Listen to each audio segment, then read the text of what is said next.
mon cher David, sur ce nouvel épisode des Coronex Files qui n'en termine jamais. Et oui, et ravi de te voir, Marc, vraiment. Et puis, merci, je suis heureux de pouvoir vous retrouver. Et nous allons continuer avec Marc.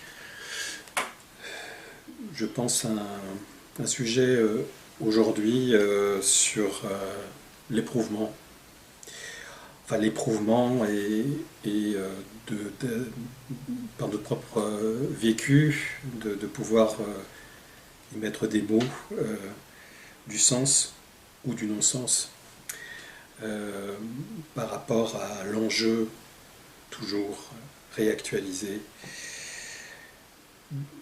Pour moi, d'une phrase clé, Marc, l'uniformisation, la standardisation n'ont jamais conduit à la liberté. Et que, viscéralement, les êtres humains, au minimum conscients, le savent. Et donc ça provoque, j'y dirais pour la plupart,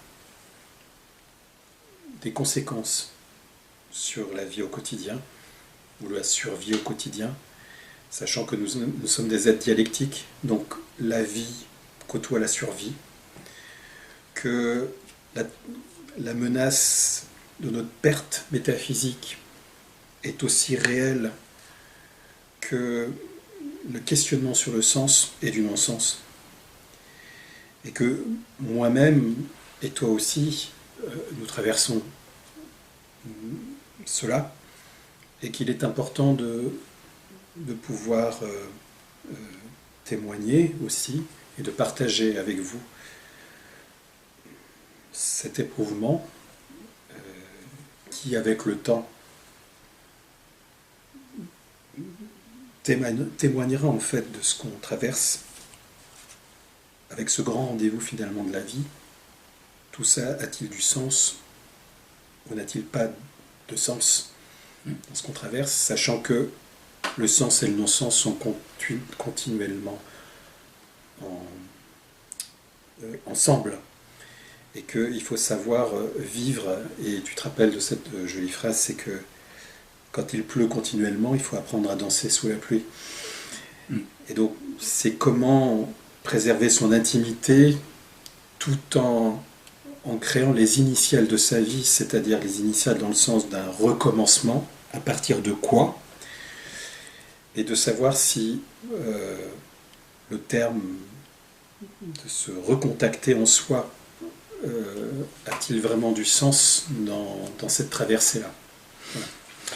Exactement, et comment on peut travailler ces polarités qui sont en nous et qui sont déclenchées par ce système mortifère et prédateur qui montre son vrai visage depuis 2 ans, et effectivement comment cohabiter avec cette lourdeur ambiante, cette fatigue, ce harcèlement quotidien et cette armée de tortures psychologiques et physiques, ce bombardement perpétuel médiatique, faussement sanitaire, vous l'aurez compris si vous regardez cette chaîne.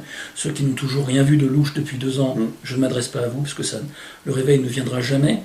Donc, comment on peut expliquer cette fatigue, cette lourdeur ambiante et ce processus de deuil qu'on est en train d'entreprendre par rapport à l'ancien monde totalement vérolé, auquel on a eu affaire depuis toute notre vie, mais qui aujourd'hui est incontournable de dévoilement. On le voit, il se dévoile lui-même un peu plus chaque jour, et on n'en peut plus en fait de faire semblant de s'intéresser à cette 3D matérielle qui est de plus en plus galvaudée, et finalement où les carottes de bonheur sont essentielles aujourd'hui, effectivement, parce qu'on sait bien que la politique de l'essentiel et du non-essentiel, c'est là-dessus que joue l'État vampire qui vampirise nos énergies et qui nous prédate. Oui, et c'est une sorte de grand rendez-vous, en fait, où tout se mélange. Je crois qu'il faut accepter la non-réponse, mais de traverser ce qui est à traverser. Et j'insisterai sur notre échange, Marc, de ne pas chercher trop à psychologiser en fait les choses, dans le sens où il y a des symptômes qui sont les conséquences d'autres choses. Mais j'ai envie de dire que l'éprouvement qu'en général des personnes sensibles, ouvertes, conscientes, traversent est normal. Est normal par rapport au fait que face à l'inhumanité, il y a ce que j'appelle au niveau déjà biologique, où on peut parler au niveau de la triade. Il se passe des choses au niveau de la triade. Donc la triade, en tout cas pour moi, c'est le corps, l'âme, qui est la psyché, et l'esprit, qui est cet informulé qui nous porte au-delà du cerveau. Ce que je veux dire, c'est qu'il y a une espèce de survivance, une survivance très forte, de ne pas couper le contact avec ce qui fait notre origine, qui est d'aller au-delà de l'espace et du temps. Mais comment le traverser dans un monde qui fait tout pour nous empêcher ce contact? Et le deuxième point, c'est que paradoxalement, on est aussi dans une forme de néantisation, c'est-à-dire que le deuil, on ne peut pas guérir du deuil. Il y a à traverser quelque chose qui nous meurtrit, qui nous blesse, parce que pour railler dans l'intimité de notre soi profond, mais notre soi profond, c'est ce mystère qui fait que ce grand rendez-vous, c'est même remettre en question tous les concepts sur ce soi. Le grand rendez-vous, c'est ce ressenti très fort du vide, où tout est à reconstruire, rebâtir, ce sentiment qu'il y a une perte de toutes les illusions, perte, et le deuil, ce n'est pas quelque chose que l'on dépasse, c'est quelque chose qui va rester comme une cicatrice, qui va permettre à chacun, et je dis chacun parce qu'il n'y a pas de clé universelle, Marc, chacun vit dans sa vie intérieure cette traversée-là. Mais c'est important pour moi, que cette turbulence, dans cette forme de néantisation, je dirais, est presque nécessaire à traverser, parce que nous allons voir ce qui va se passer. Et que l'éprouvement et apprendre à danser sous la pluie, c'est accepter à chacun de traverser avec confiance cette espèce de néantisation qui est le deuil finalement de tous ces petits mensonges qui nous remplissaient toute notre vie, où on se donnait l'illusion de croire que nous étions dans une démarche intérieure, que le soi profond, il suffisait de travailler sur son mental pour qu'il se révèle, sur l'évolution de notre monde et d'apporter du bien, etc. En fait, rien. Rien. Rien. Mais en même temps, c'est comme si nous vivions une forme d'accouchement intérieur pour beaucoup, dont on ne sait pas l'issue. Et donc, le déchirement de tout ça, c'est que comment garder son intégrité intime? Comment ne pas être piégé par cette société, ce monde immonde qui extrait l'énergie de chacun? Comment ne pas se poser cette question essentielle, Marc, qui est cette guerre d'usure?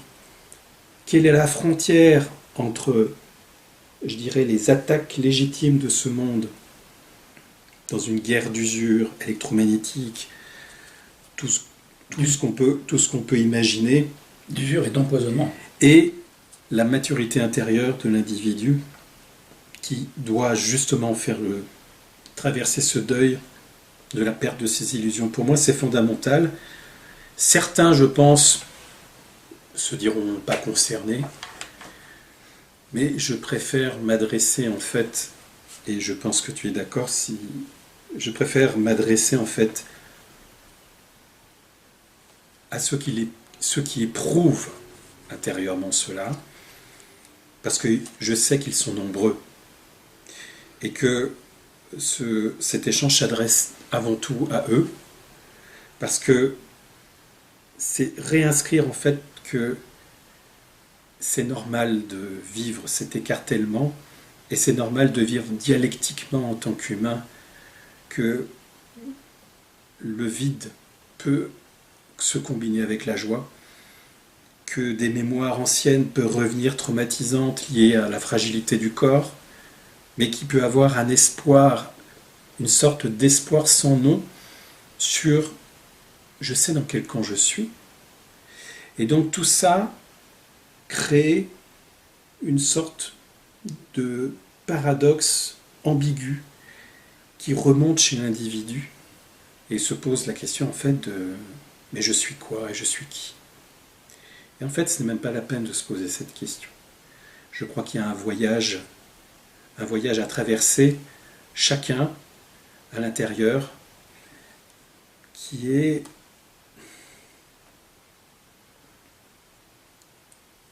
la réappropriation en fait de l'espèce connaissance de la vie, parce que si on n'a pas cette réappropriation-là, on est leurré toute sa vie en fait. Et que c'est comme l'après-vie, c'est que si la psyché n'est pas préparée avec des connaissances sur l'après-vie, elle peut être leurrée et recyclée. Et donc, je crois que ce qu'on vit, ce que vit et ce que je vis, et je pense que ce que tu vis, c'est... En fait, on se rend compte combien la naissance et la mort, la naissance et la mort sont étroitement liées en chacun, en fait. Oui, effectivement, beaucoup croient ou nous disent que ça y est, on est tiré d'affaire, que le pass vaccinal va être retiré, etc. En fait, ils mettent en place l'identité numérique et on n'est pas du tout tiré d'affaire, au contraire, si on s'en tient aux 8 critères de la torture psychologique de la charte de coercition de Biderman pour la torture de masse. Sur la torture de masse, on a exactement au point numéro 5, indulgence occasionnelle, promettre une récompense en échange de la soumission et procurer une motivation positive à se conformer et à se soumettre aux directives.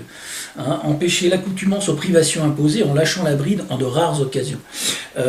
Et en même temps, la démonstration de toute puissance. Ce qu'on peut voir, c'est un durcissement des forces armées, des forces de l'ordre imposé, l'ordre mondial tout puissant, qui utilise des armes soniques.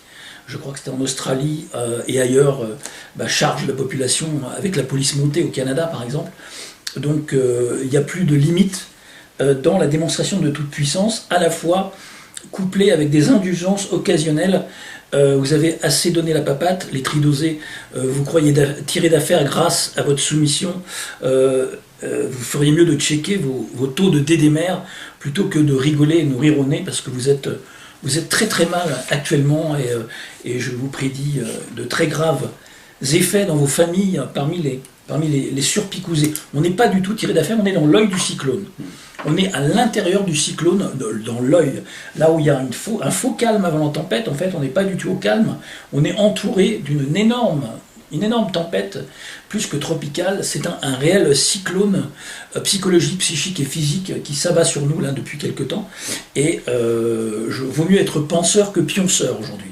Tout à fait, Marc. Et je rejoins ce que tu dis, c'est que je trouve qu'il y a un parallèle entre ce que dit Marc, ce principe de réalité, et justement le fait que l'éprouvement que la plupart traversent est tout à fait normal et que le fait de parler de cela, le fait qu'on est dans un engrenage ne peut que pousser finalement à se dire que cette traversée que chacun vit est tout à fait normale. Quand je dis normal, dans le sens où qui ne peut pas être éprouvé quand il est conscient et lucide. Voilà. Je sais bien qu'il y a différents chemins intérieurs, etc. Mais je pense que ceux qui traversent cette espèce de néant, qui n'est pas un néant. Le néant, c'est juste un mot. Mais c'est quand on a tout perdu de ses illusions, évidemment, ça crée une sorte de perte de son, je dirais presque d'une partie de soi, de son idéal, on va dire. Mais l'idéal est le danger, justement. Et je crois que les temps qui arrivent, si, je dis bien si, il y a une fissure, et elle arrivera dans le système, c'est que la seule chose qui puisse déstabiliser et nous permettre de repartir sur une nouvelle façon de voir les choses, mais d'une façon physique, pas juste en imaginant, mais d'une façon physique, c'est le changement de perception des choses.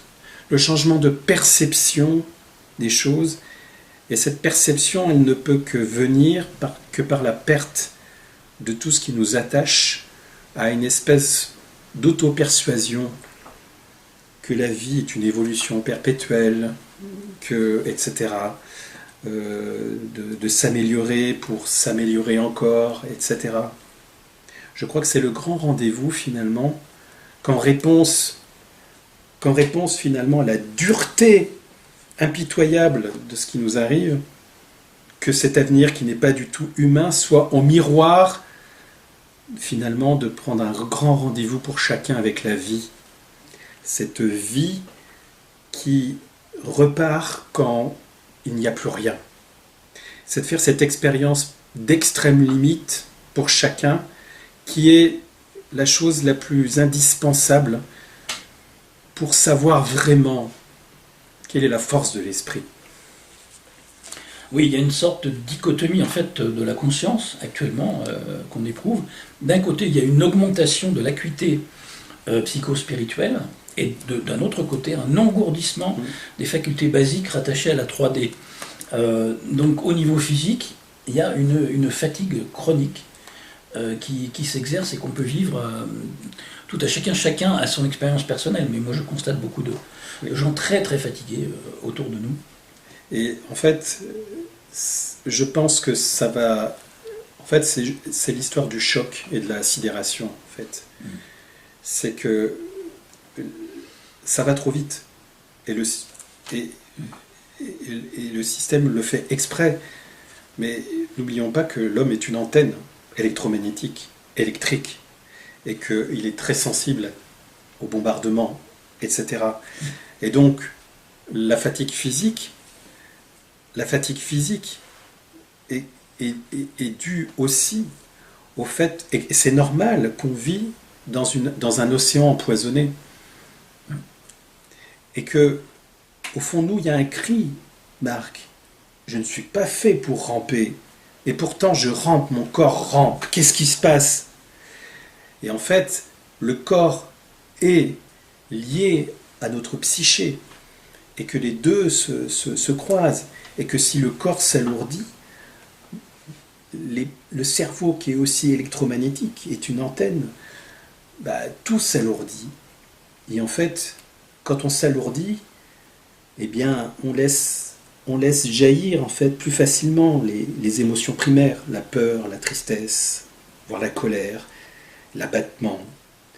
Et que, en fait, il va falloir juste un peu de temps pour que, avec cette traversée, il y a une question de confiance.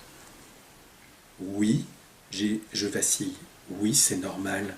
Dans cette espèce de boîte de pétri, je suis mal. Oui, quand tout va à l'envers, comment être bien? Et c'est cette traversée-là qui est un défi, Marc. Parce que l'état de notre psyché, l'état normal de notre corps subtil, c'est d'être libre, justement, du corps physique, avec tout ce travail de préparation et de connaissance de la naissance et de la mort qui sont liés. Mais l'état naturel de notre corps subtil, c'est d'être libre du corps physique. Mais notre corps physique est attelé à un faux esprit, quelque chose qui fait que notre psyché est empoisonnée. Et donc la question, c'est que comment préserver cela? Comment arriver à continuer à croiser les choses? Comment à vivre ce que l'on vit d'une façon éprouvante et souffrante, que ça s'inscrit non pas dans la production d'énergie, de bien se poser la question, ma douleur, je la produis? Je la produis dans cet engrenage? Non, du moment que vous êtes conscient de tout ce qui se passe, elle doit faire partie intégrante de votre histoire personnelle, sachant que ça ne peut pas durer, que forcément, il y aura une réponse. Cette réponse est très claire. C'est que quand on va jusqu'au bout du bout, on voit la réponse jaillir, mais elle est personnelle à chacun, Marc. Qu'est-ce que c'est que cette réponse? Pour moi, c'est une réponse de puissance. Une puissance de la vie, avec un grand V. La puissance de la vie qui ne peut que redémarrer. Elle peut que redémarrer, mais elle est très très empoisonnée avec des cieux, un ciel graphénisé, ionisé au maximum, l'eau harpisée avec les ondes scalaires, etc. On est bombardé en permanence via les antennes 5G, via tous les millions de petites antennes bipèdes autour de nous, tridosées ou bidosées, ou bidouillées, je dirais, au niveau de leur génome et au niveau de leur mini-thrombose et leur sang coagulé, mais qui s'en foutent complètement, puisque ce sont des antennes relais vis-à-vis de nous. Et peuvent-ils nous rendre malades? Est-ce que c'est psychologique? Est-ce que, quelque part, être entouré de basses fréquences, pour ceux qui travaillent en entreprise, par exemple toute la journée, est-ce que ça peut vous affecter? Je pense que certains le sont, et d'autres le sont moins. Après, c'est évidemment toutes ces mesures, la muselière, avec du graphène dedans, cancérigène à souhait. D'ailleurs, même dans les médias mainstream, on en parle, mais le PNJ complice qui, au début, est simplement lâche, après dans le déni, et après, pour moi, il est complice à part entière, à ce stade-là de l'évolution ou l'involution de ce programme mortifère, il est totalement complice à 300%. Là, c'est plus de l'hypnose à ce stade-là. On n'est plus quand on voit nos sinistres en train de faire des aveux d'impuissance, etc. Et les labos pharmaceutiques qui financent 417 millions d'euros la presse et les médias, on voit bien que ce grand ramdam de propagande ne tient qu'à la corruption du système. Mais en même temps, on le voit. On le voit. Et c'est pour ça que même si le terme est un peu bizarre, mais on est dans une civilisation séparatrice. C'est-à-dire qu'il y a d'un côté l'incivilisation, un système inhumain dont on pourra parler et encore parler, dont vous connaissez bien maintenant, pour ceux qui nous regardent, comment ça fonctionne. Mais justement, ce qu'il faut défendre, c'est que il n'y a plus de lien entre cette civilisation séparatrice, c'est-à-dire ceux qui ont accès, entre guillemets, au pouvoir, et finalement, c'est incroyable de se poser la question et l'humain? Qu'est-ce que c'est que l'humain? Qu'est-ce que c'est que notre humanité? Qu'est-ce que c'est qu'être vivant? Eh bien, simplement, il n'y a pas à vouloir faire évoluer le monde. Il y a une civilisation séparée qui va vers son destin. Et il y a quelque chose d'intime en soi à traverser, sans savoir forcément les réponses pour l'instant. Il y a une traversée. C'est la traversée. Mais je trouve que ressentir cette traversée ne veut pas dire vivre dans l'abattement. Ressentir cette traversée est comme, je ne sais pas quel terme, ce terme est un peu bizarre, mais le terme, j'ai parlé d'initial, mais une forme d'initiation, et le terme est à travailler, mais il y a quelque chose de repartir à zéro, sans en quittant en fait tous les travers que l'on avait avant, qui est je veux atteindre des résultats, je fais ça pour que le monde soit plus beau, je fais ça pour me sauver, je fais ça pour être meilleur. Non, il y a une forme d'autre étape, presque, le mot est maladroit, mais presque une autre étape métaphysique où c'est la traversée du rien. Juste cette espèce de saut dans le vide, sans parachute, avec cette envie, cette intention profonde qu'il n'y a pas de sol, l'apprentissage de cette espèce de changement d'accélération de particules, un changement, quelque chose qui se fait, et ça ne peut se faire que si on laisse se libérer, qu'on laisse traverser le deuil de ce qu'on quitte. Et c'est très subtil, Marc, c'est très subtil tout ça, parce qu'en fait, il y a une histoire de silence là-dedans.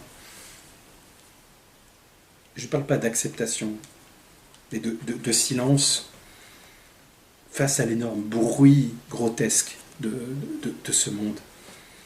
De ce monde qui n'est plus dans la vie, qui est séparé de la vie, qui est un système inhumain, voire exogène, et qu'il y a une préservation de l'intime nécessaire qui ne peut être dans l'éprouvement. Mais l'éprouvement ne veut pas dire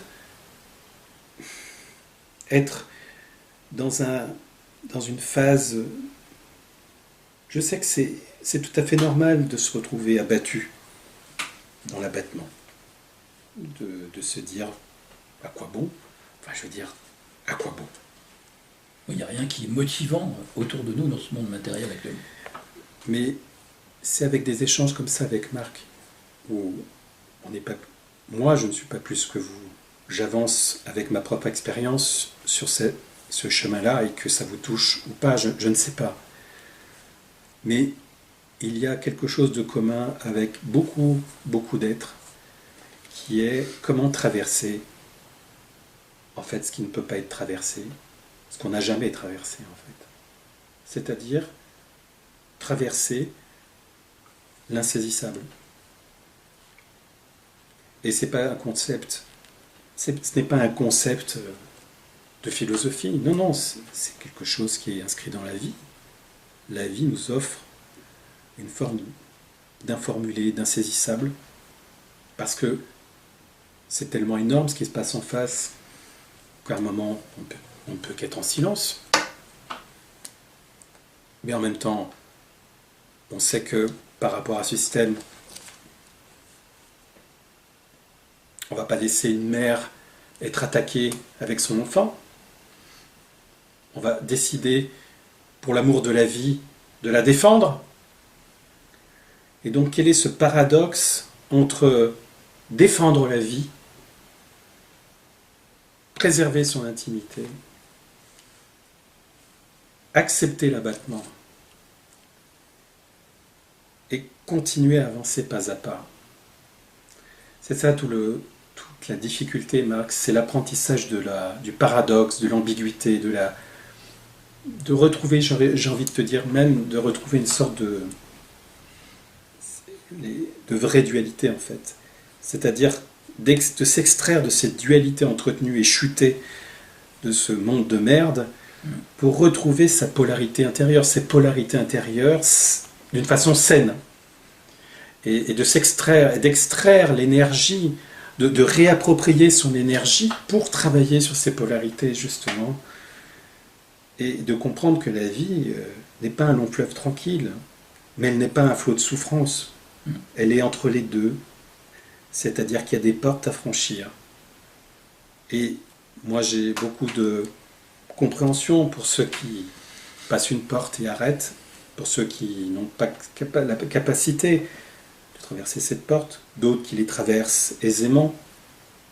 Mais en fait, l'enjeu n'est pas là, c'est que chacun, en sachant ça, fait ce qu'il peut Et ce qu'il peut, pour moi, est déjà héroïque par rapport à la masse endormie.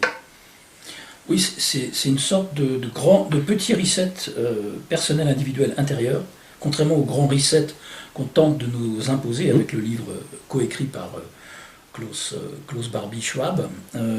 Cette préservation de la mémoire, notre mémoire personnelle, individuelle, pour nous faire avancer, nous extraire de ces repères faussés qu'on nous a imposés, et auxquels on est conditionné depuis toujours, qui n'ont en fait aucun sens que celui de nourrir la bête, de nourrir cet empire satanique et démoniaque qui est au pouvoir et qui veut de plus en plus violer notre intimité s'accaparer notre vie intérieure et on n'a plus du tout d'intimité. C'est-à-dire qu'on se dirige tout droit vers, on le sait, hein, on est prévenu, vers un crédit social à la chinoise où les gens sont comme des robots, notés, fliqués, pistés en permanence, et 24 heures sur 24, on sera noté sur notre attitude et notre soumission au gouvernement qui est déjà pas mal avancé depuis 2 ans. Exactement. Je ne pensais pas vivre en Chine, moi, déjà, depuis 2 ans, et là, en quelques mois, ça s'est fait, quoi. Parce que, en fait, le ministère de la vérité... Le sinistère, oui. Le ministère de la vérité de ce système tyrannique va petit à petit dicter en fait ce qu'on doit être ou pas être, ou penser ou ne pas penser. En fait, l'enjeu, toujours le même enjeu, c'est la pensée transgressive. C'est de douter de ce qui est évident, de ce qu'on montre. Et que je pense qu'il y a vraiment un parallèle de force qui s'amplifie dans la traversée de cette espèce de désert, de néantisation, et la défense de cette pensée transgressive, justement. Parce qu'il est tout à fait possible, voire certain, qu'il n'y a aucune chance si nous ne résistons pas à cette traversée par rapport à ce système. Et que ce qui se passe pour chacun, c'est en fait éviter que tout ça arrive partiellement ou totalement. C'est d'éviter que peut-être un jour, quelques humains vont se réveiller et se poseront plein de questions, mais la pensée transgressive aura disparu. Et tous ces petits échanges, tout ce questionnement sur cette intelligence non localisée est fondamental parce que c'est le socle, Marc, c'est le socle d'un changement possible encore. Mais que ce soit sur cette planète ou dans d'univers parallèles, qu'est-ce qu'on s'en tape? Mais c'est la clé de voûte d'une compréhension différente de la vie et globale. Et que dans ce que je dis, j'intègre vraiment aussi la clé de voûte de l'interférence exogène dans tout ça. Je suis absolument certain que la non-humanité n'est pas issue de notre bon fond humain. Elle est issue du bas fond d'autre chose. Et que tout ce que vous faites dans cette dichotomie, comme dit Marc, entre cette acuité métaphysique, haute métaphysique qui s'installe chez vous, et la souffrance, la douleur de ce corps attaqué, c'est d'un seul coup de prendre conscience qu'il y a d'innombrables naissances et morts, mais il n'y a ni naissance ni mort. Il y a autre chose dans la vie. Et que ce n'est pas parce que on est confronté à quelque chose de l'ordre du non-visible que c'est forcément spirituel.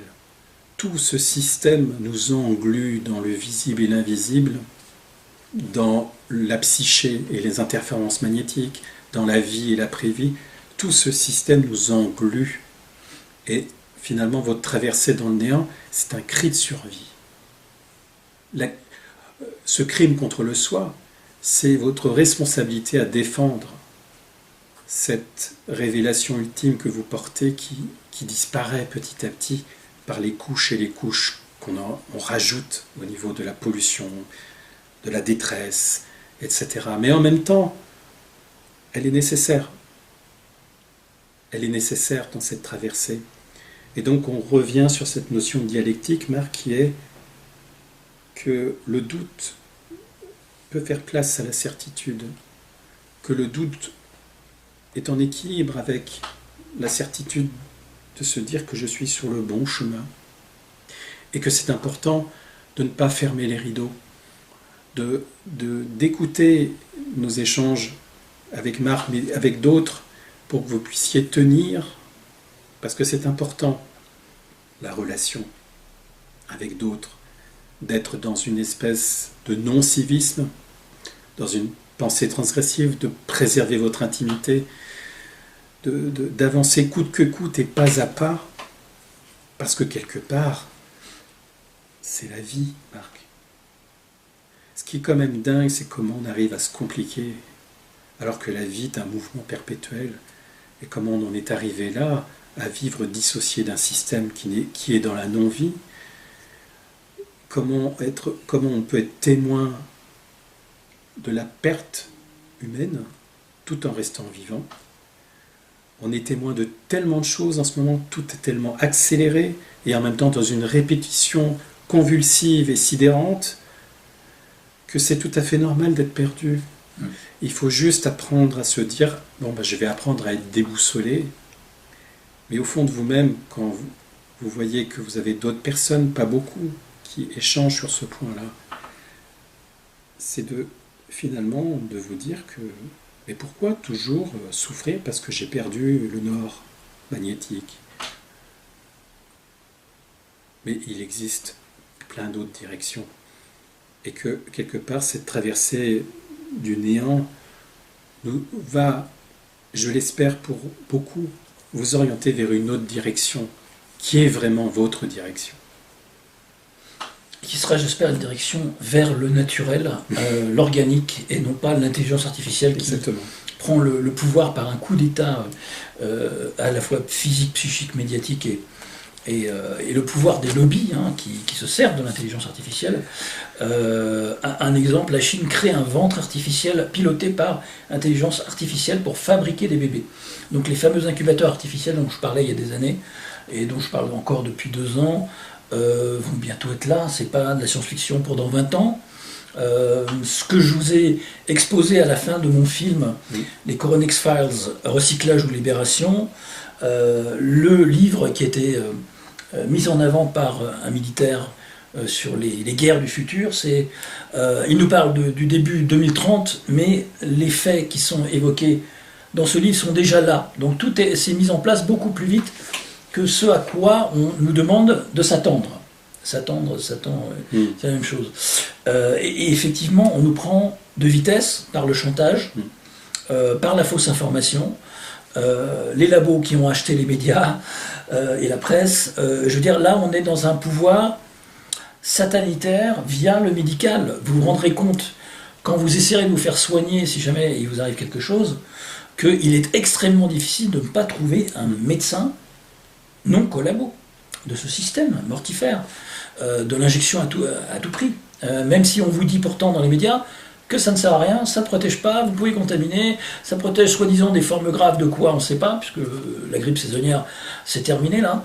Donc en fait, c'est du grand n'importe quoi, mais ce milieu-là, on dirait que ce sont tous des commerciaux de Big Pharma.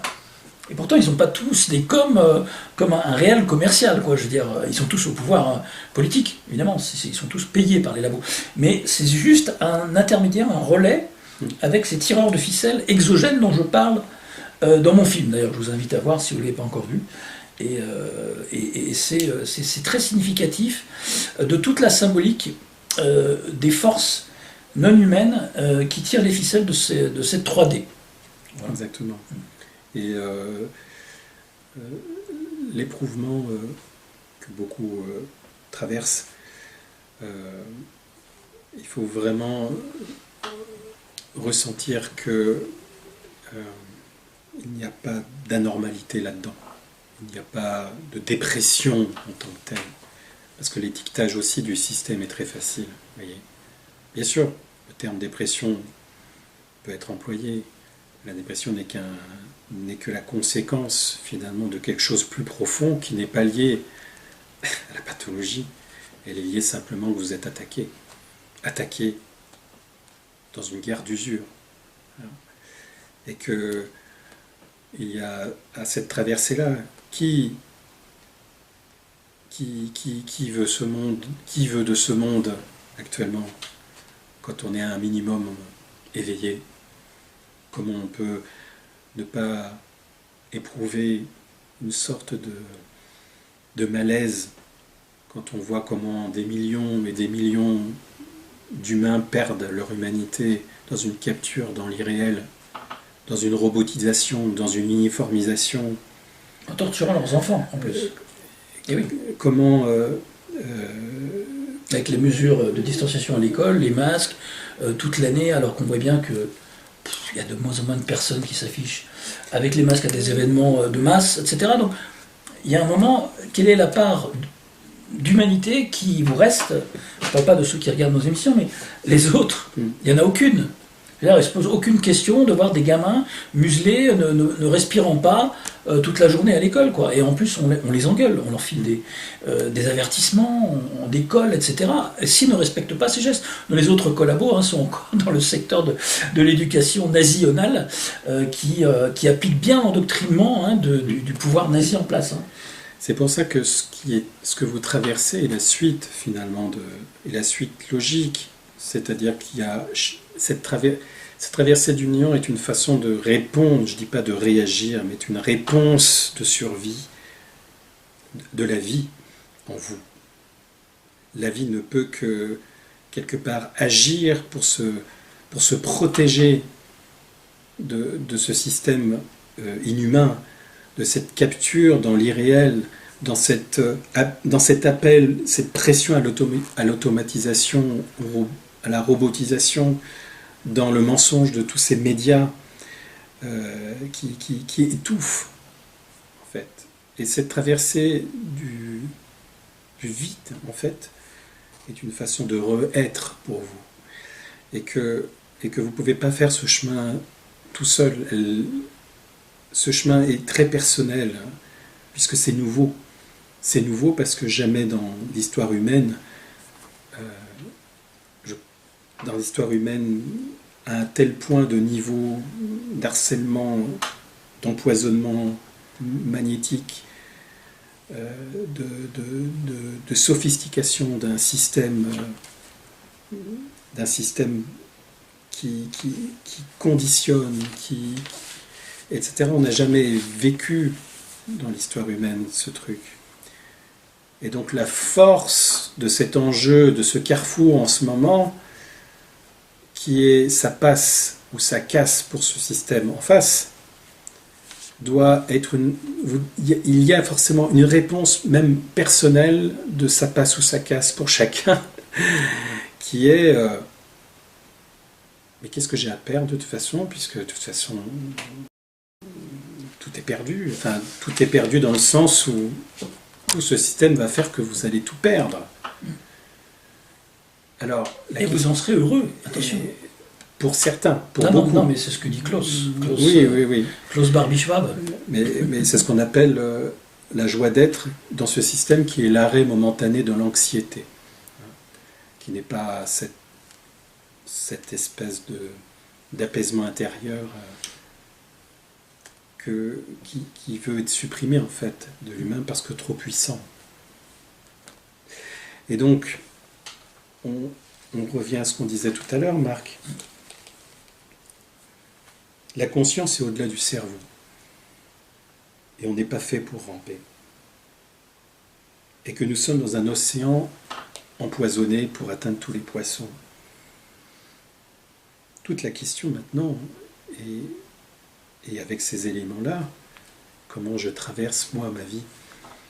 Comment je traverse ma vie, non pas dans la nostalgie de retrouver ma vie d'avant, puisqu'on ne la retrouvera jamais, ou d'une façon factice, ou avec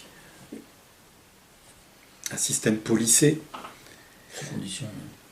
Mais en fait, c'est puisque vous êtes dans un chemin intérieur, même si le terme n'est pas approprié, vous êtes dans un espace où vous pouvez vous rattacher à rien.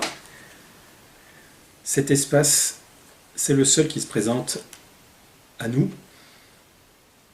Et je crois, Marc, qu'en fait cet espace, il n'y a pas à en avoir peur. C'est faire l'apprentissage du rien. Mais ça ne veut pas dire qu'on perd tout, que vous allez perdre tous vos acquis d'avant.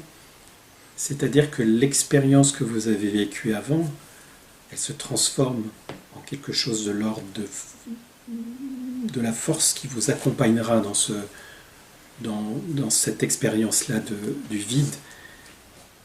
Je ne sais pas sur quoi ça va déboucher, mais ça débouchera forcément sur une sorte d'impulsion, de survie, que ce système ne peut pas saisir. Et effectivement, les personnes qui ne s'interrogent pas sur la conscience, l'esprit et la force spirituelle qui est en chacun de vrais humains conscients parmi nous, pour eux, c'est pas grave. Éventuellement, un jour ou l'autre, ils vont céder au chantage, ils vont tenir le plus longtemps possible. Mais quand le chantage sera trop fort et quand la mafia au pouvoir occulte et physique va les priver de toute allocation, retraite, etc., ils vont aller se faire picouser, ils vont aller à l'abattoir d'eux-mêmes, comme disait cet abruti d'Atali. On est dans l'absurde. En fait, si vous raisonnez un tant soit peu, vous avez des nouvelles telles que celle-ci, pour l'absurdité du test PCR, test Covid, un éducateur sportif de Loire-Atlantique, positif de la narine gauche, négatif de la narine droite. Vous avez eu tous ces symptômes du Covid, mais à votre grande surprise, le test PCR s'est avéré négatif. C'est peut-être qu'il n'a pas été réalisé dans la bonne narine. Mais jusqu'à quel point vont-ils vous prendre pour des cons? Non, mais c'est juste un exemple parmi des dizaines d'exemples, comme ça. On nous prend vraiment pour des vrais neuneux, mais on est entouré de neuneux. Le problème, c'est ça, c'est qu'on s'est dit au début, jamais de telles absurdités vont prendre racine et contaminer tout le monde. Mais non, la contamination, elle est là. La contamination du discernement, il n'y a aucun discernement, mais vraiment aucun. On peut les mettre devant des faits qui viendront même du mainstream. Ces abrutis vont continuer à suivre le narratif mortifère sponsorisé par les lobbies, les labos, l'armée, les forces sataniques qui sont derrière toute cette campagne qui ne vous veulent que du mal. Ce n'est que le mal absolu derrière. Donc il y a un moment, il faut sortir de l'absurde et raisonner. Et c'est tellement énorme que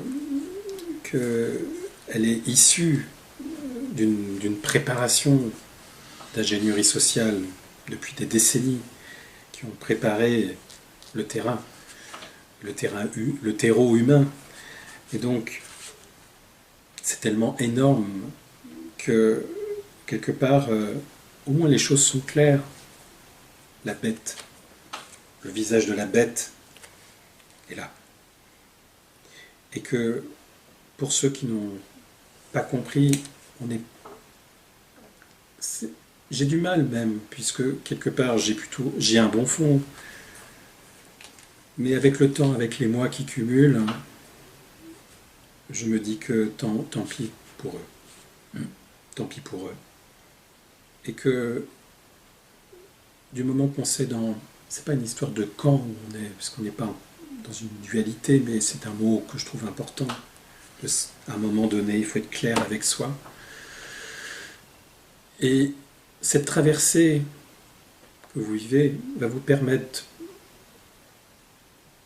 je dis pas pour tous, mais pour la plupart, de vous renforcer dans cette décision que vous savez qui vous défendez, à qui vous donnez votre énergie, au service de quelles valeurs dans la vie. Et ces valeurs sont intrinsèquement liées au fait qu'il y a forcément une inspiration qui vous dit qu'en face, ça va s'effondrer et que tous ceux qui suivent vont s'effondrer. Quand? Je l'espère au plus vite. Mais qu'en face, ça va s'effondrer.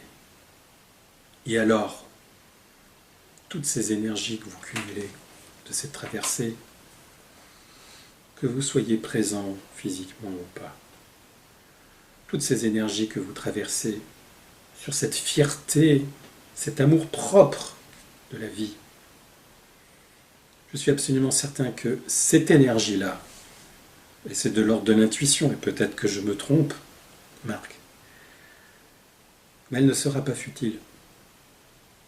Parce que cette énergie issue de votre néant sera dépouillée de toutes les projections et croyances qui, elles, vous assujettissent au recyclage.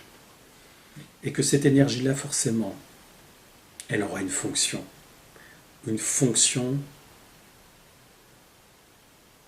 de reconstruire quelque chose qui n'est plus monstrueux, de quelque chose qui ressemble à ce que tout le monde ressent. Mais bon sang, l'humanité a tous les outils. L'humanité libérée de ces parasites exogènes. L'humanité a tout pour réussir. Le talent, l'imagination, l'intelligence, elle a tout pour réussir. Et se poser des questions sur les horreurs de ce monde qui se répètent, comme on peut le voir en ce moment. Ces guerres, ces prédations, ces aveuglements, ces cynismes, cette corruption est insupportable. Parce que l'humanité peut aller bien au-delà de tout ça. Si on était débarrassé de tous ces parasites, on pourrait faire quelque chose d'exemplaire. Mais on voit bien que ces parasites remplissent leur fonction tous les jours, avec les dernières injonctions contre les fameux complotistes qu'on est. C'est-à-dire que le complophobe lui-même, qui ne croit pas au complot, mais qui n'arrête pas de comploter avec sa complote de pommes dans notre dos et à la vue de tous, puisque on sait très bien que l'ennemi aime cacher la vérité à la vue de tous. Oui. Et c'est exactement ce qui se passe. Donc le sinistre Olivier Varian, derrière sa muselière, nous a pointé du doigt, comme l'a fait son chef, le jupitérien, en disant oui, alors évidemment on ne pourra jamais atteindre ceux qui n'utilisent pas leur carte vitale depuis des années, ceux qui ne côtoient pas la médecine de l'ordre des médecins, et aussi ces fameux complotistes qui croient qu'on leur injecte quelque chose dans leur sang qui va les transformer en pâte molle. C'est un aveu à demi-mot, c'est-à-dire que comme je le dis, les picousés, allez tester votre taux de DDMR, vous verrez dans quel état est votre sang, tout simplement. C'est hyper simple, et pour l'instant, les effets ne se font pas ressentir autant qu'on en parle nous de notre côté. Il y a quand même des centaines de milliers de morts dans le monde, attention, parce que moins d'1% est quand même rapporté. Et là, on a quand même 50 et quelques mille décès avoués dus à ces injections, plus des millions d'effets secondaires. De toute façon, chacun dans son entourage qui a quelqu'un de picousé, même s'ils sont dans le déni jusqu'au dernier moment, peut rapporter ces faits. Donc, voilà où on en est. On est dans un déni pas possible à l'aube d'un génocide et aussi du deuxième programme dont j'ai parlé dans mon film, qui est une mutation, une hybridation de certains membres de l'espèce humaine et sous-humaine pour les faire muter vers quelque chose de l'ordre de une sorte d'entité bipède, moitié humaine, moitié exogène, transhumanisée totalement, bourrée de graphène et de nanotechnologie qui seront juste des robots sur pattes, activables à souhait, qui obéiront au cerveau central, le CPU de Elon Musk ou d'autres pilotes derrière des cerveaux qui veulent connecter tous nos cerveaux pour les pirater, évidemment, les hacker. Et ça sera cette espèce-là qui va être autour de vous, qui est déjà en construction, puisqu'on voit bien que les gamins commencent déjà à devenir comme ça. Les anciens ne se posent plus de questions parce qu'ils sont complètement On en avait parlé tout à l'heure. ravagés par BF Merde TV. Et puis par la propagande, ils sont hypnotisés, eux, c'est vrai. Et traverser des guerres, quand on parle de préservation de la mémoire, et pourtant, ça ne leur a pas servi à grand-chose. Et pourtant, comment on traite le grand âge on devrait juste se poser la question, juste qu'est-ce qui se passe derrière les façades. Voilà. Parce que pour moi, c'est à l'image du système. On présente une publicité avec de la bienveillance, etc. Et à 80% sur des établissements qui accueillent nos anciens, c'est l'horreur. Voilà. Mais ça existe depuis longtemps. Mais ça existe depuis longtemps. Et on longtemps. ressort cette affaire pour encore faire une autre diversion, comme la fameuse psychoguerre, opération PSYOP, opération psychologique de menaces de guerre en Ukraine. Et il y a un moment, combien de fois on refaire le coup de la guerre froide, qui était une immense mascarade qui a fait des millions de morts quand même. Donc, on arrête le massacre. Stop. Ouais. Stop. À un moment, stop. Et c'est normal, cette notion de désert et de néantisation et à un moment de rester dans le lit, de ne plus bouger, de se dire ça sert à rien. Enfin, et en fait, tout ça est à double niveau. Qu'est-ce qui ne sert à rien? Le fait que chacun prend conscience que tout ce qu'il a pu imaginer, croire, idéaliser, spirituellement, etc., ne porte pas les fruits, et que ces fruits sont partis. Mais en même temps, le paradoxe, c'est que ce que vous avez vécu est votre propre parcours. C'est pas parce que tout se perd que vous n'avez pas perdu cette expérience que vous avez vécue, mais il y a une nouvelle expérience qui s'installe là. Une nouvelle expérience qui fait le deuil de l'ancienne, avec sa cicatrice, qui va cicatriser, mais qui sera toujours présente. Comment vivre avec cette cicatrice? Avec des nouveaux repères. Même pas de repères, il n'y en a pas. On ne sait pas. Mais c'est de vivre avec des non-repères. Donc ce que dit Marc est très juste, c'est que pour moi, la confrontation à ce réel est très importante. Parce que, comme c'est dialectique, c'est pas parce qu'il y a une confrontation avec un réel extrêmement tyrannique, déshumanisant, que ça vous empêche d'avoir ce processus en vous, de poursuivre pas à pas cette évolution, pour peu que vous avez des résonances, des réponses de personnes intelligentes autour de vous qui fassent un peu résonance avec ce que vous traversez.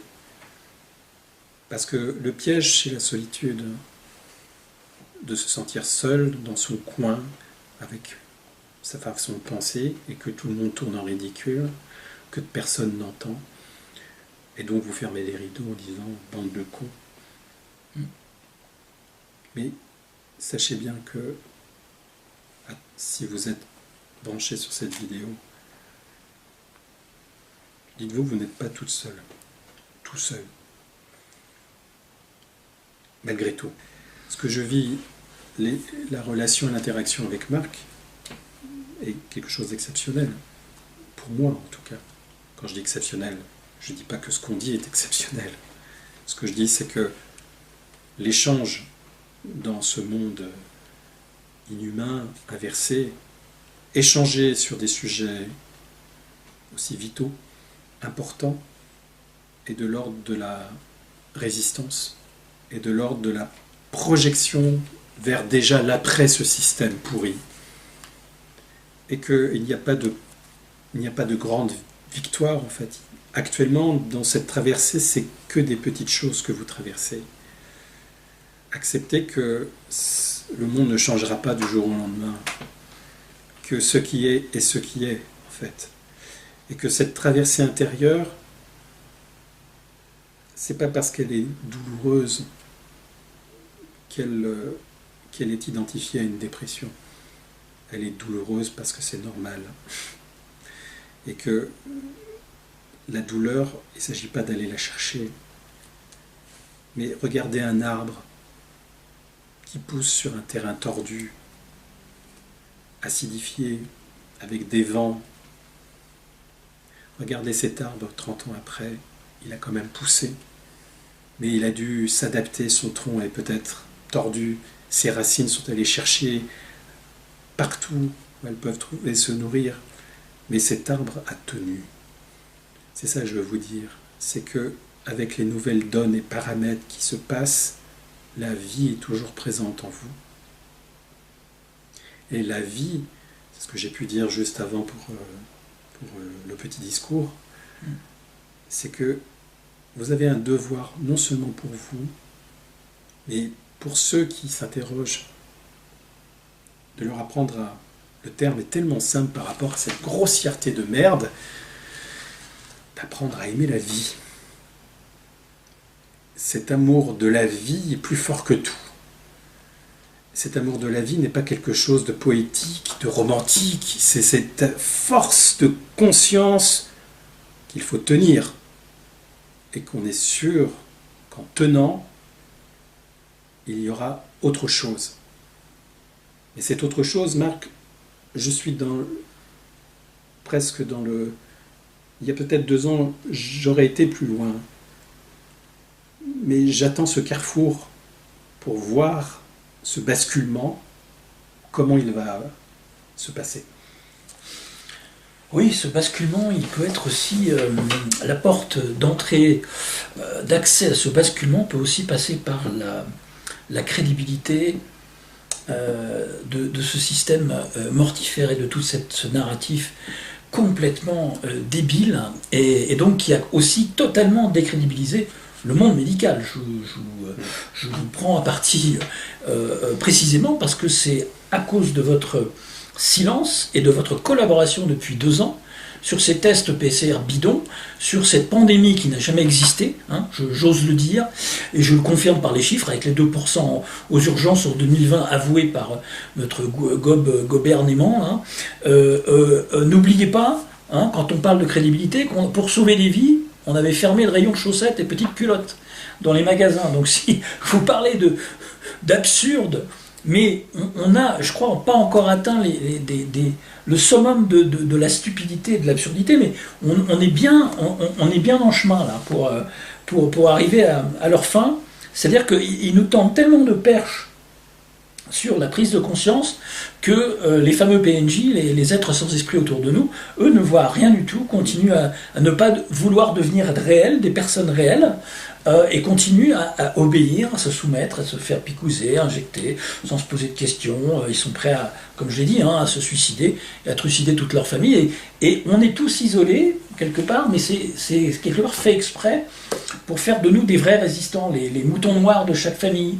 Je parle pour les familles qui sont un peu plus nombreuses que nous, mais je veux dire, en général, vous êtes tous isolés, vous êtes le mouton noir de la famille, on ne vous écoute pas, vos enfants sont allés se faire picouser en vous riant au nez, quoi. Et, c'est quand même ça qu'est le monde inversé, c'est comme dire complotiste, oui. Mais le mouton noir, en fait, nous sommes, même pas des moutons, nous sommes droits et verticaux, et on est entouré de moutons noirs. C'est plutôt le contraire, c'est ça qu'il faut vous dire. Vous n'êtes pas un mouton noir. Qui vous dit ça? Qui vous dit ça? Stop! Quels que soient les mots que vous pouvez exprimer, mais sachez que quelque part, beaucoup se reconnaîtront dans cette espèce de confusion extrême interne qu'elle traverse, avec des difficultés de mettre des mots, ou mettre des mots qui sont approximatifs. Mais l'essentiel, c'est cette impulsion de porter la vie. Cette impulsion-là est énorme à notre époque.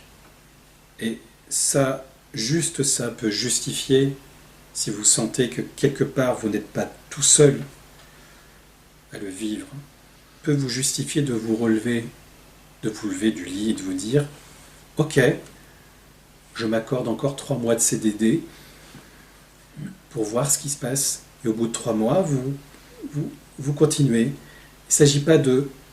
Parce que le deuil, c'est que on a été fabriqué toute sa vie à se projeter sur qu'est-ce que je vais faire dans ma vie, quelle est ma vocation et tout ça. tout ça est aussi un outil matriciel pour vous diriger vers ce que doit être votre destinée. Et qu'une fois que vous l'avez faite, ben, vous êtes en recyclage. À quel prix aujourd'hui? En fait, il n'y a pas de projection. Vous n'avez plus à vous dire qu'est-ce que je vais faire de ma vie. Il y a uniquement, évidemment, à protéger votre intimité, à préserver tant que vous pouvez ce corps physique, mais c'est surtout d'avancer pas à pas, accepter la non-réponse. Accepter la non-réponse, ce qui ne veut pas dire que c'est négatif, c'est juste accepter la non-réponse et aller encore plus loin dans cette espèce d'intimité et de certitude non nommable qui est que, mais c'est que je sais où je suis, dans quel camp je suis en fait, et que c'est pas vous le mouton noir. Vous êtes entouré de moutons noirs. Vous êtes verticaux, fiers, humains, avec des défauts et des qualités, avec des angles morts plus ou moins, mais ne pas trop se maltraiter, ne pas trop laisser émerger vos mémoires traumatiques liées au fait que vous êtes fatigué, que votre mental est fatigué. Là, il y a la vigilance, bien sûr, n'en rajoutez pas, ne rajoutez pas à l'attaque du système une sorte d'autosuggestion que vous êtes dépressif. Non, non, non. Ce système, par sa manipulation et ses attaques, font vous faire croire que vous êtes dépressif et malade. Non, non, non. C'est tout à fait normal d'être éprouvé parce qu'on vous attaque. Et donc, puisque vous savez que vous êtes une personne saine au fond de vous-même, et que le reste, c'est votre géographie personnelle, ouais, ça touche quelque chose chez moi, ouais, etc. Mais ce qui est important, c'est que vous êtes dans cette dans la certitude que le chemin que vous traversez, dans la perte de toutes les croyances, la perte de toutes les projections, est un chemin sain pour vous, pour peu que vous ne baissiez pas les bras au milieu et que vous devez vous sentir soutenu, même avec une personne, 2 personnes, pour que vous puissiez avancer vers ce que j'appelle la contribution et la participation à ce qui va être déjà après ce système. C'est un combat de tous les instants, de toutes les dimensions, de toutes nos parties morcelées et fragmentées dans différents univers parallèles et dimensions, dans l'éther et dans le corps physique. Et justement, ça me fait penser ces périodes de haut et de bas à un combat de boxe. Vous êtes dans le ring, vous avez besoin de vous asseoir entre les rounds pour continuer à tenir, vous reposez, vous asseyez pendant 1 minute et vous reprenez après. C'est exactement la même chose. Et quand je parlais de l'œil du cyclone et ce qui nous attend, là j'ai l'impression que c'est carrément juste l'apéritif. Quand on connaît le programme de la suite avec les fausses élections, etc. Bon, tous les candidats font partie de la clique mortifère mondialiste et globaliste mondiale. Ça a commencé comme ça, c'est juste un masque. Après, c'est juste un confinement. Après, c'est juste un couvre-feu. C'est juste un vaccin. C'est juste 3 vaccins pour reprendre votre vie normale. C'est juste un pass sanitaire, c'est pareil. C'est juste une loi martiale au Canada. Mais après, c'est un pass vaccinal. Après, c'est une identité numérique européenne, un passeport numérique européen. Après, c'est une menace de guerre. Oh mon Dieu, vous ne pourrez plus circuler si vous n'avez pas tous vos crédits citoyens. Mais ça n'en finit jamais. Vous allez fusionner avec une machine si vous vous laissez faire par ce chantage mortifère. Et après, votre conscience, bye bye, c'est fini. Recyclage direct dans le prochain cycle qui va être encore pire. Un vrai film de zombies, ça l'est déjà. Ça l'est déjà en partie, mais ça va être 1000 fois pire dans le prochain cycle. Ce reset-là, il doit être intérieur pour vous qui avez compris en partie ou qui n'êtes pas complètement réveillé, mais en tout cas, ça vous permet, même si vous êtes isolés chacun dans votre coin, et arriver à trouver un réseau avec lequel communiquer et des personnes avec qui communiquer. Et c'est vraiment pour vous-même que vous le faites.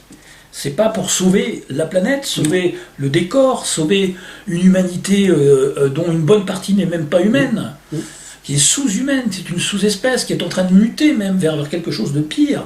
Donc, non, on le fait pour soi, on le fait pour soi-même, pour évoluer hors de cette matrice. Disons que c'est dialectique encore, Marc. Enfin, c'est ce que je pense, hein, c'est que oui, il y a votre chemin intérieur, personnel. Ça ne veut pas dire que quelque part, il y a l'extrême solitude pour vous. C'est-à-dire ce chemin personnel est en résonance avec tous ces chemins personnels qui se cumulent et que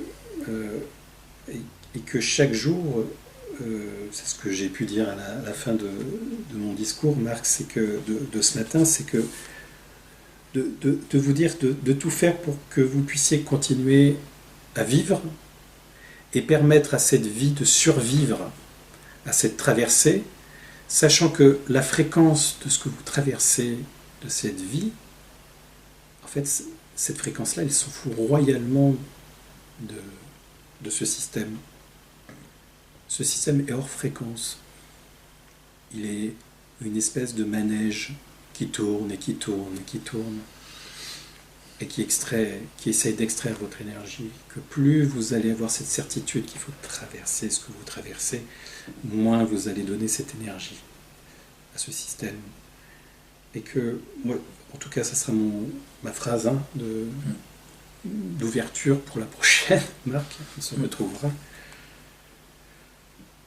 C'est que chaque pas que vous traversez à l'intérieur de vous est un pas pour moi qui nourrit ce qui viendra après l'effondrement de ce système.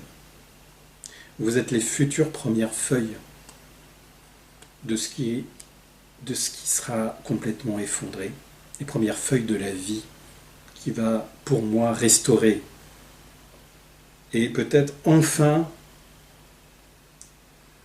vivre et traverser un épisode humain qui est à la hauteur de ce que l'on est intérieurement.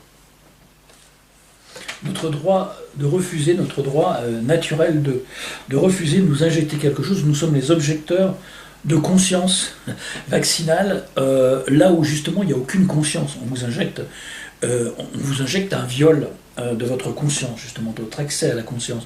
Donc restons les objecteurs de conscience en gardant la nôtre intacte, oui. Et avançons sans peur et acceptons de traverser des moments de turpitude et des moments de tempête et de cyclone.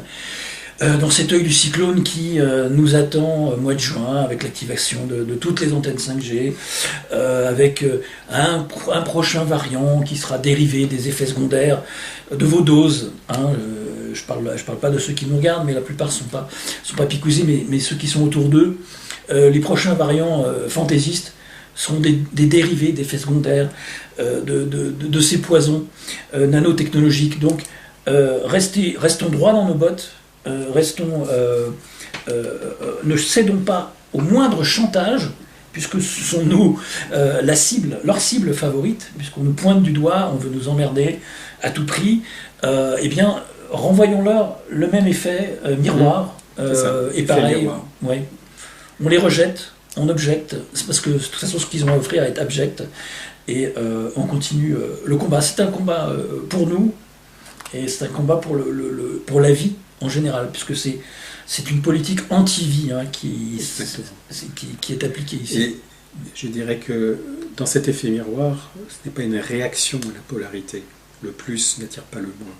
Ce que vous traversez, c'est simplement cette expérience intrinsèque de la vie qui est que le positif absolu est au-delà du bien et du mal, que ce positif absolu est au-dessus du positif et du négatif, qu'il y a quelque chose de l'ordre d'aller en deçà de cette dualité de merde entretenue, mais aussi au-delà dans un chemin sain en vous, de cette polarité, pour aller vers quelque chose qui est de l'ordre de la vraie unité, enfin.